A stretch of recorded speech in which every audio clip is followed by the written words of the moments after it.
Jadi untuk hari ini kita akan lihat bagaimana cara untuk menjawab soalan pemahaman petikan iaitu dalam kertas 1 bahagian B. Okey, kita teruskan. Kita lihat macam mana bentuk soalan ataupun format soalan. Okey, yang pertama ialah wajib jawab lah. Kena jawab. Tak tahu ke, wajib jawab. Sebab apa? Okey, soalan ni bernilai 10 markah.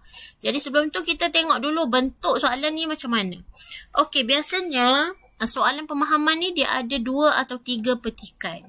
Okey, dia akan berikan bahan 1, bahan 2. Okey, cikgu pernah jumpa ada sampai 3 bahan lah. Okey, kemudian biasanya petikan ini terdiri daripada petikan Komsas yang awak belajar, Komsas tingkatan 1, 2, 3. Ataupun petikan buku teks. Okey, petikan yang diambil dalam buku teks ataupun petikan luar. Maksudnya yang awak tak ada dalam buku teks yang bukan Komsas. Okey. Jadi boleh jadilah jadi, tapi awak kena tahulah, jangan letak dalam kepala okey ni mesti petikan Komsas. Tak. Okey, dia boleh jadi petikan buku teks ataupun petikan luar. Okey, seperti yang cikgu maklumkan tadi 10 markah. Okey, kemudian kita lihat untuk soalan ini dia ada 3 bahagian soalan. Soalan 1, okey, dengar baik-baik. Soalan 1 jawapannya berdasarkan teks ataupun petikan yang diberikan. Okey. Yang kedua, soalan yang kedua biasanya berdasarkan aspek Komsas yang awak belajar. Okey, persoalan ke, nilai ke, pengajaran. Jadi awak kena tahu. Kemudian soalan 3 ialah soalan kebat. Okey, soalan kebat. Ini biasanya ramai murid yang tinggal untuk soalan kebat. Tapi cikgu harap selepas awak dengar penerangan daripada cikgu ni, lepas ni awak akan jawab. Okey, kita lihat. Okey, sebelum kita pergi lebih lanjut, kita lihat dulu kriteria pemarkahan soalan untuk 3 markah. Okey, macam mana ni? Kalau selama ni, kenapa saya jawab banyak tapi kenapa dapat 2 je markah? Kadang-kadang kosong terus. Okey, untuk dapat 3 markah, pastikan awak semua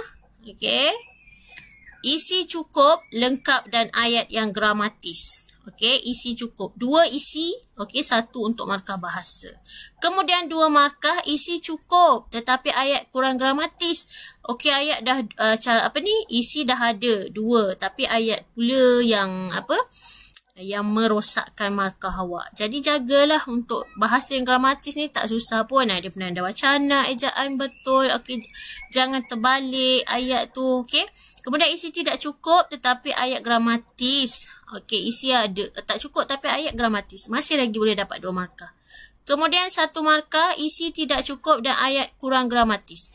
Isi dah isi tak cukup, lepas tu ayat pula tak gramatis. Okey lah, dapat 1 markah daripada dapat kosong. Okey, kosong. Kenapa awak dapat kosong? Kadang-kadang cikgu tengok ni saya jawab panjang tapi kenapa cikgu bagi kosong? Sebab isi awak tak tepat. Okey, tapi ayat awak masih lagi gramatis. Yang kedua, isi tidak tepat dan ayat tidak gramatis. Okey, jadi untuk dapatkan 3 markah, pastikan isi cukup, lengkap dan ayat yang gramatis. Okey, kemudian kita lihat kriteria pemarkahan soalan 4 markah. Macam mana nak dapatkan 4 markah untuk soalan kebat?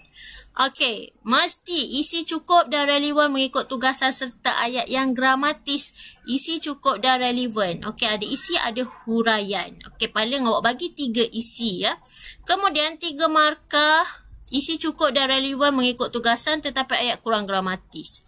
Okey, isi cukup tapi ayat pula tak gramatis. Okey, 2 markah isi tidak cukup tetapi relevan mengikut tugasan dan ayat yang gramatis. Kemudian 1 markah isi tidak cukup tetapi relevan dan ayat kurang gramatis. Okey, 0 markah. Sama juga dengan kes yang sebelum tu. Okey, kadang-kadang panjangnya lah cikgu seronok dah tengok jawapan. Tapi bila tanda dapat 0 markah sebab isi tidak tepat tetapi ayat gramatis. Okey.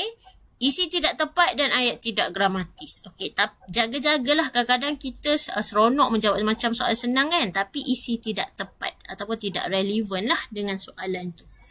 Okey, kita lihat contoh soalan. Okey, contoh soalan. Cikgu nak tunjuk contoh soalan. Okey.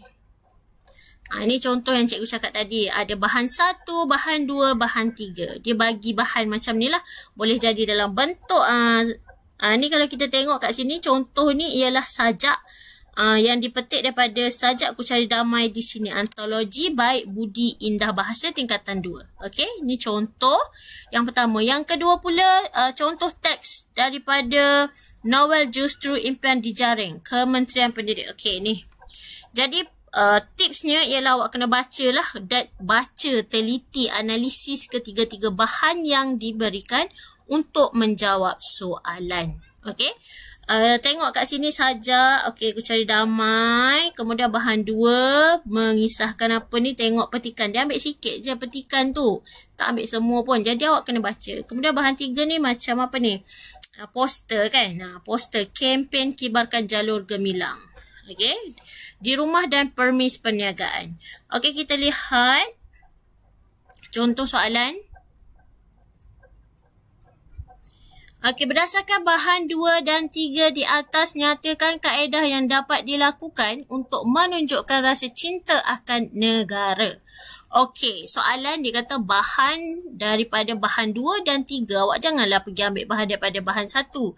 Dia nak bahan 2 dan bahan 3. Jadi awak tengok balik bahan 2 dan 3 tadi. Okey, bahan 2 dan 3 tadi ni. Awak tengok, okey, jom kita tengok sikit.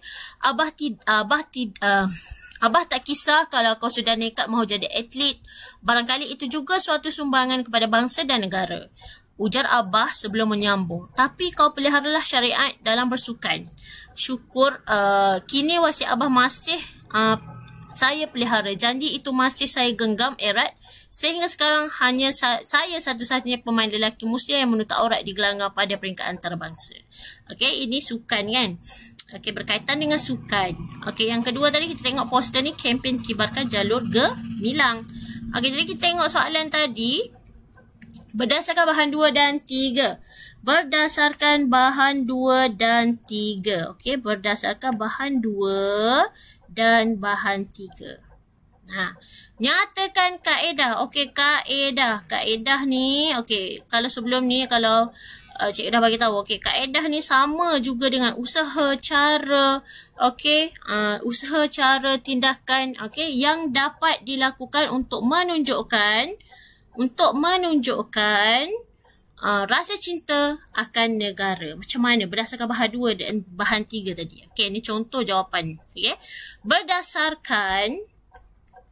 berdasarkan bahan 2 kaedah. Okey, awak kena gunakan lah. Ini ayat yang gramatis. Contohnya awak tak boleh kaedah yang dapat dilakukan. Okey, awak gunakan dulu mula ayat dia. Berdasarkan bahan 2, kaedah yang dapat dilakukan untuk menunjukkan rasa cinta akan negara ialah mewakili negara melalui bersukan. Okey, manakala.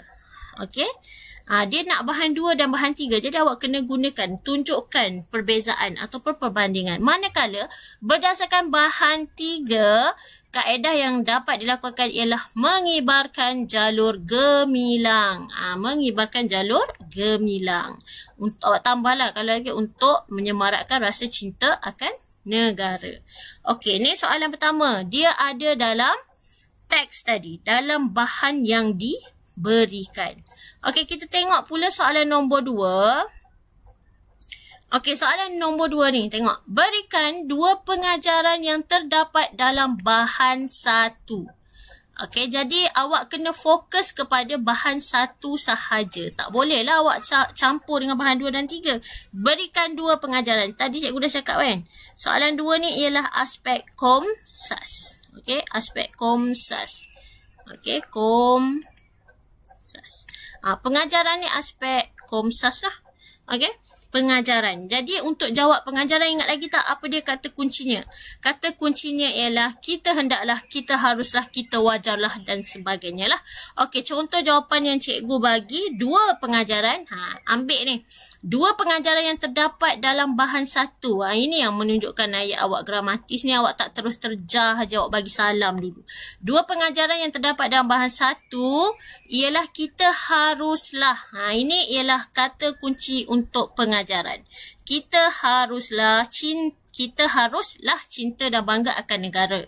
Okey, satu isi. Kemudian seterusnya kita harus hidup bersatu padu untuk menjamin keamanan dan kemakmuran. Kita harus. Okey. Kemudian selain itu kita perlu memiliki jati diri agar tidak hilang identiti bangsa dan negara. Okey, jadi kat sini dia ada 3 jawapan. Okey, dah dapat 3 markah lah. 3 markah. Okay, dia ayat dia gramatis, isi dia cukup, isi dia lebih lagi. Okay, sekurangnya awak bagi 2. Okay, dapat 3 markah.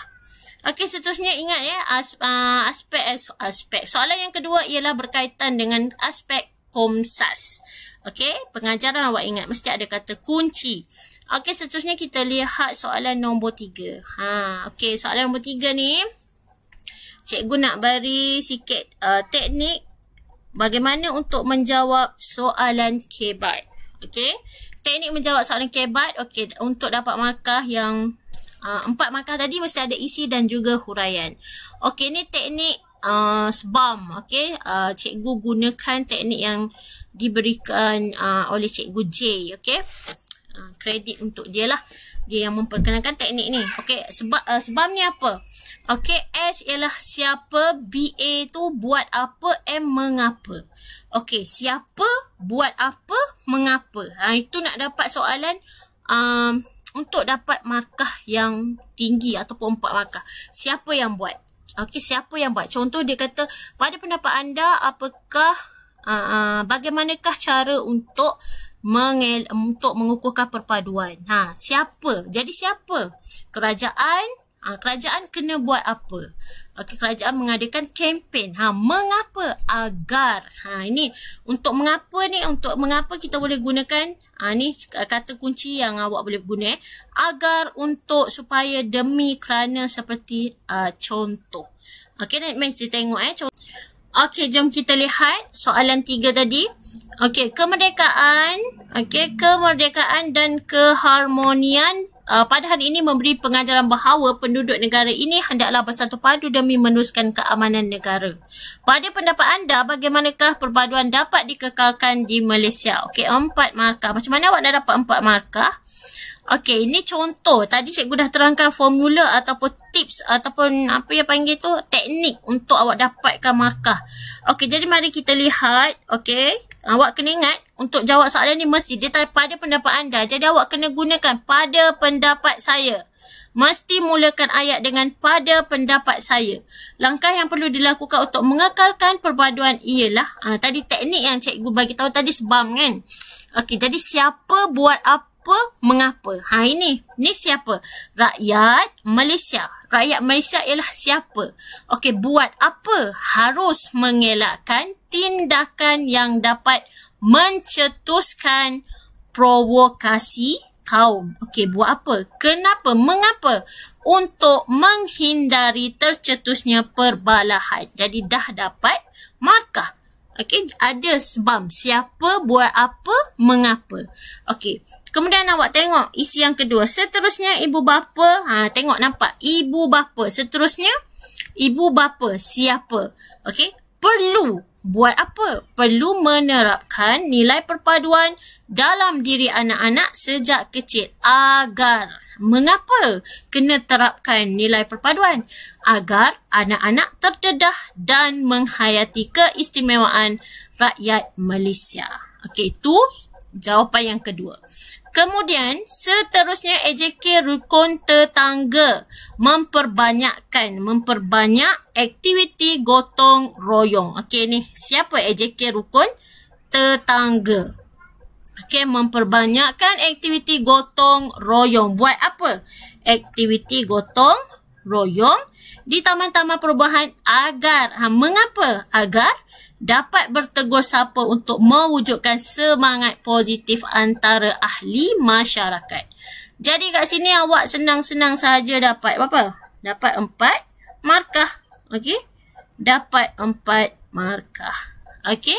Jadi cikgu harap perkongsian kali ini memberikan manfaat dan membantu awak untuk mendapatkan 10 markah bagi soalan petikan pemahaman petikan. Okey, jadi itu sahaja untuk hari ini. Sekian, terima kasih.